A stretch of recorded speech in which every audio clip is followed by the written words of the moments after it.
Hai semuanya, aku Deselin Betrisha dari SMA Negeri 3 Sidoarjo. Pernah gak sih kamu bandingin wajahmu dengan wajah orang tua kamu? Wajahmu lebih mirip dengan ayah atau ibu kamu?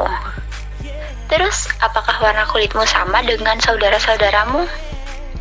Nah, saat kamu membandingkan wajahmu dengan wajah orang tua maupun saudara kamu, besar kemungkinan kamu akan melihat banyak kesamaan.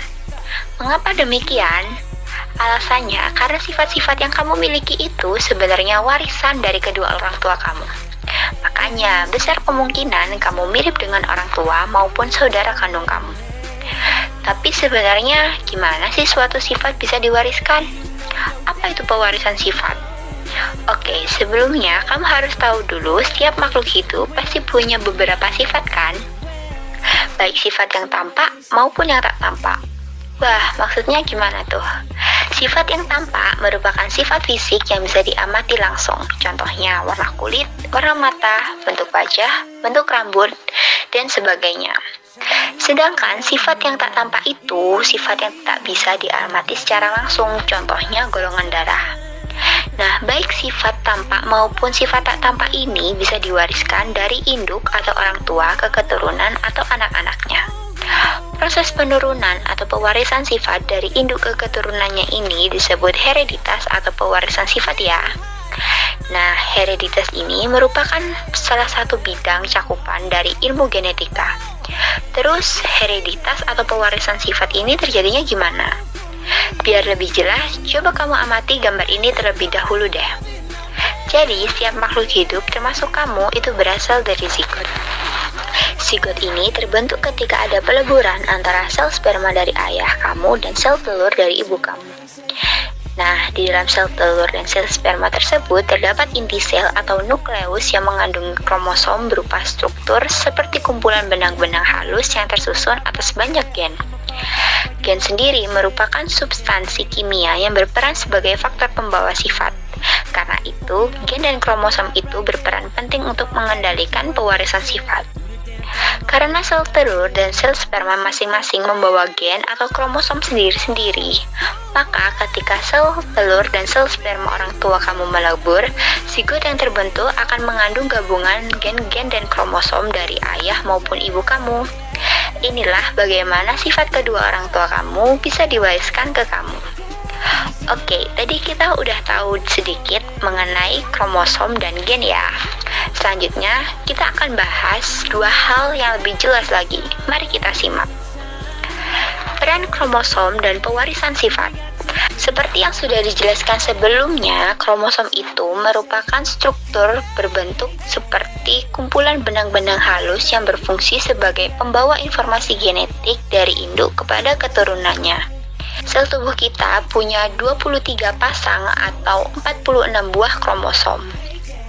Nah, dari 23 pasang atau 46 kromosom yang ada di sel tubuh kita bisa dibedakan menjadi kromosom tubuh atau autosom dan kromosom kelamin atau gonosom. Setiap sel di tubuh kita akan memiliki kromosom yang berpasangan. Disebut sebagai kromosom homolog, sehingga sel tubuh kita bersifat diploid. Tapi untuk sel kelamin atau gamet, kromosomnya nggak berpasangan sehingga sifatnya haploid. Kromosom tubuh atau autosom itu berfungsi untuk mengontrol sifat-sifat tubuh atau organisme, tapi tidak ikut menentukan jenis kelamin. Kromosom tubuh dilambangkan dengan simbol A yang berasal dari kata autosom, jumlahnya ada 22 pasang atau 44 buah, sehingga sering dituliskan sebagai 22AA atau 44A. Kromosom kelamin. Kromosom kelamin atau gonosom berfungsi untuk menentukan jenis kelamin suatu organisme dan beberapa sifat tertentu. Gonosom berjumlah 1 pasang atau 2 buah. Kalau pada laki-laki, gonosomnya terdiri dari kromosom X dan Y, sehingga sering dituliskan sebagai XY. Sementara pada perempuan, gonosomnya terdiri dari sepasang kromosom X, sehingga ditulis sebagai XX. Nah, gonosom ini juga ada di sel tubuh kita, bukan hanya di sel kelamin atau gamet saja. Makanya, secara lengkap, rumus kromosom sel-sel tubuh kita itu pasti mengandung autosom dan gonosom. Detailnya bisa dilihat dari tabel berikut ini.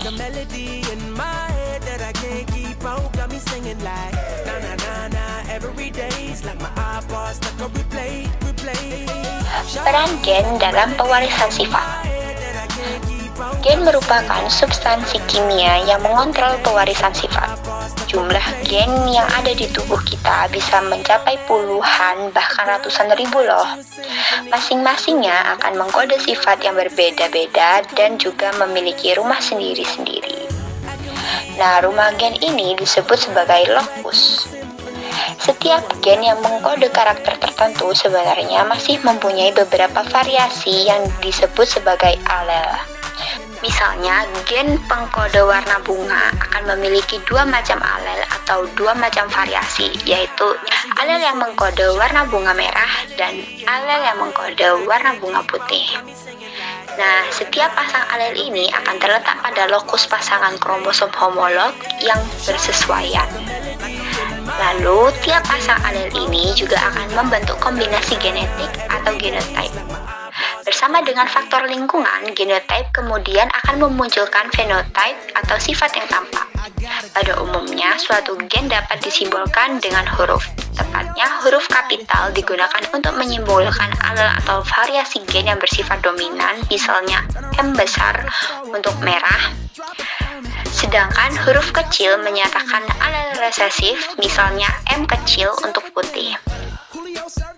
Karena suatu individu itu memiliki sepasang alel, maka jika suatu gen punya dua macam alel genotype yang bisa terbentuk jadi ada tiga macam, yaitu M besar M besar, M besar M kecil, dan M kecil M kecil. Tepatnya begini, jika alel M besar berpasangan dengan alel M besar juga, maka akan membentuk genotype M besar atau disebut homozigot dominan. Fenotype yang muncul dari genotype ini adalah warna merah karena alel yang dimiliki sama-sama dominan. Kemudian, jika alel M besar berpasangan dengan alel M kecil akan membentuk genotype M besar M kecil atau heterozigot. Nah, fenotype yang muncul dari genotype ini adalah merah juga, karena M besar bersifat dominan terhadap alel M kecil. Ketiga, jika alel M kecil berpasangan dengan alel M kecil juga akan membentuk genotype M kecil atau homozigot resesif.